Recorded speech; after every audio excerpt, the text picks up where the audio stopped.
Subscribe कीजिए हमारे Hindi horror story YouTube channel को और सबसे पहले नई भूतिया कहानी सुनने के लिए घंटी जरूर बजाएं। धन्यवाद। बड़ी भूख लगी है, कुछ खा लूंगा। सुबह से निकला हूं, कुछ खाया तक नहीं।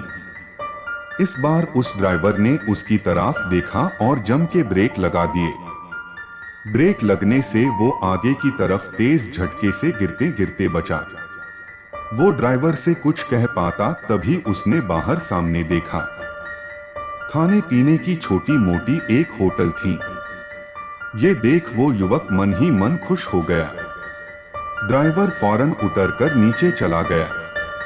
वो युवक भी नीचे उतरने के लिए अपनी सीट से उठा और दरवाजे की तरफ बढ़ा। दरवाजा बंद था। उसने कंडक्टर से दरवाजा खोलने को कहा। पहले तो कंडक्टर ने उसकी तरफ बड़ी अजीब नजरों से देखा, फिर धीरे से दरवाजा खोल दिया। वो युवक फौरन नीचे उतरकर जाने लगा।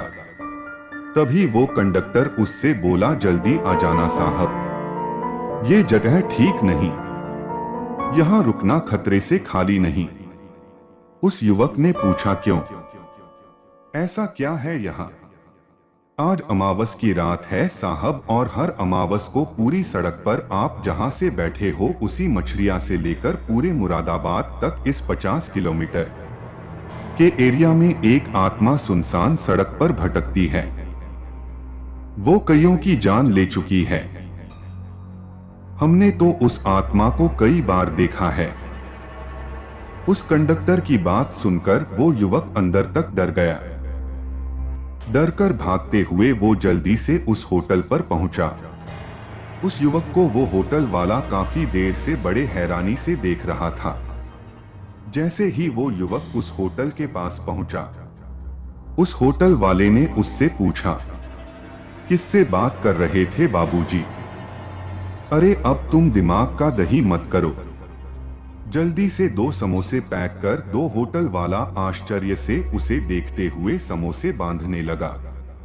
उस युवक ने पैसे देकर समोसे का पैकेट लेकर वापस बस की तरफ रुख किया। तभी वो होटल वाला फिर बोला, अरे बाबूजी, इतनी रात गए सुनसान सड़क पर कहां जा रहे हो?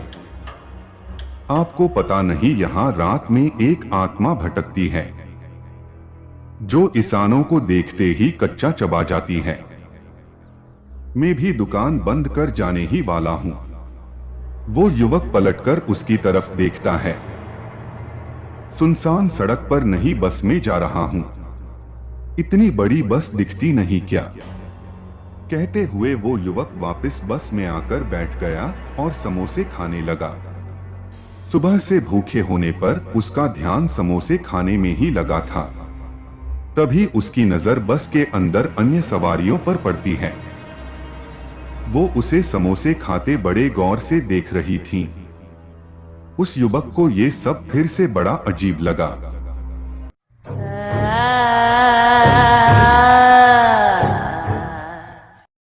जब से वो बस में चढ़ा था तब से किसी भी सवारी को बोलते नहीं सुना था। उसने समोसे खाकर कागज खिड़की से बाहर फेंक दिया और हाथ पेंट से पोंछने लगा। तभी उस पास बैठे गंजे व्यक्ति ने उसे घूरते हुए अचानक से उसकी तरफ पानी की बोतल देते हुए बोला, पानी पी लो। उसके इस अजीब तरह से पानी देने के तरीके से वो और अचंभित हो गया। जिंदगी में हर काम ऐसे ही करते हो क्या? थोड़ा मुस्कुरा भी लिया करो। वो युवक उस गांजे आदमी से बोला। वो गंजा बिना उसकी तरफ देखे नीचे मुंह किए हुए ही उससे बोला, हंसते तो आप जैसे लोग हैं, हम नहीं। ये सुनते ही वो युवक बड़ी हैरानी से अपनी आंखों की पुतलियों को चौड़ी करते हुए उस गंजे से पूछने लगा, क्या मतलब? हर बात का मतलब नहीं होता। अब तो वो युवक बुरी तरह खींच गया। तभी उसका ध्यान दोबारा उस बस में बैठी सवारियों पर गया। वो सभी सवारियों अब भी उसे ही देखे जा रही थी।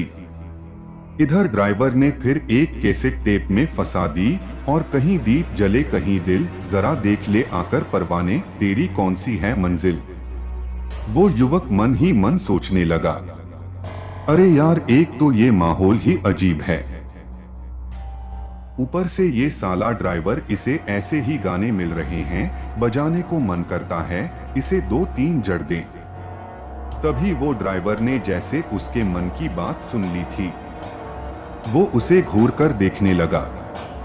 ये देखकर वो युवक सकपका गया और कुछ देर चुपचाप बैठने में ही भलाई समझी। बस रात के सुनसान अंधेरे को चीरते हुए आगे बढ़ी चली जा रही थी। उसने अपनी घड़ी देखी, रात के 2 बज रहे थे। ड्राइवर ने रेडियो ऑन कर दिया।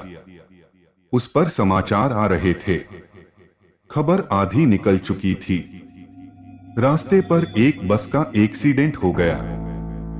बस खाई से नीचे गिरकर बुरी तरह जल गई। अंदर बैठे सभी यात्री बुरी तरह जलकर मर गए। पुलिस ने घटनास्थल पर पहुंचकर कारणों की जांच शुरू कर दी है। खबर सुनते ही उस युवक का दिमाग ठनका। उसे शाम से लेकर अब तक बस की सारी अजीबोगरीब बातें, आखिरी बस के निकलने के बाद भी इस बस का अचानक आना, सवारियों का चुपचाप बैठे रहकर सिर्फ उसे ही देखना, वो अजीब सी जली हुई गंध और उस होटल वाले की वो हैरानी भरी बातें, जैसे उसे बस दिखी ही ना हो। अब तो वो सर से पांव तक बुरी तरह रोमांचित हो गया। तभी उसकी नजर कंडक्टर पर पड़ी। वो कंडक्टर उसकी तरफ देखकर मुस्कुरा रहा था।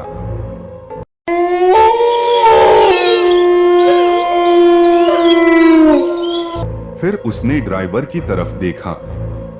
वो ड्राइवर जो अब तक अजीब तरह से खामोश बैठा हुआ था, अब वो भी कुटिल मुस्कान बिखेर रहा था। वो युवक तेजी से उठा और दरवाजे की तरफ लपका।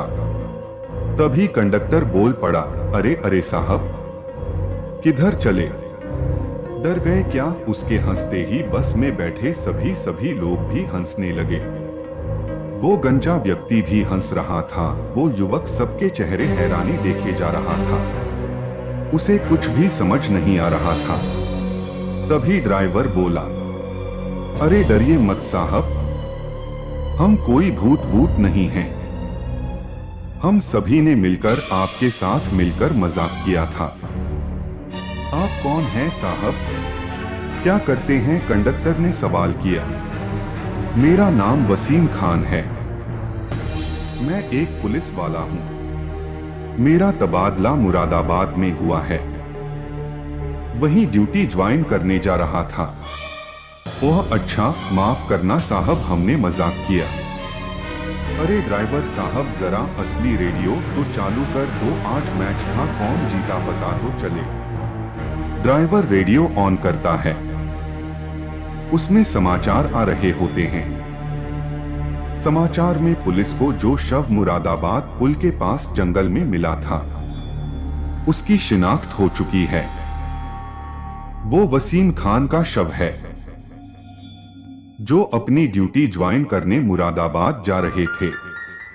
बस में बैठे बैठे जिसने ये खबर सुनी, सभी की ऊपर की सांस ऊपर और नीचे की नीचे अटक गई। ड्राइवर के पैर ब्रेक पर यकायक पड़ गए। बस झटके से रुक गई। वो गंजा आदमी कंडक्टर, सभी सवारियां अब उसे आंख फाड़ फाड़ के निहार रहे थे। तभी वो युवक अचानक अपना सिर ऊंचा करता है। चेहरे से खून टपक रहा था। उस डरावने चेहरे के होठ कुछ बोलने के लिए धीरे से खुले और एक मोटी भारी आवाज में सबसे बोला, लेकिन मैं मजाक नहीं करता, सच कहा था तुमने कंडक्टर, आज अमावस है। वो युवक बोला, मैं जरूर 2 दिन पहले था, पर मेरी आत्मा आज ही मुक्त हुई है, क्योंकि आज अमावस है। अमावस हम आत्माओं का सबसे बड़ा त्योहार है। वो मुंह फाड़कर भारी आवाज में हंसते हुए वो एक काले धुएं में तब्दील होकर खिड़की का कांच फोड़ते हुए बस से बाहर हवा में उड़ गया और सफर यही समाप्त हो गया। सब्सक्राइब कीजिए हमारे Hindi horror story YouTube channel को और सबसे पहले नई भूतिया कहानी सुनने के लिए घंटी जरूर बजाएं। धन्यवाद।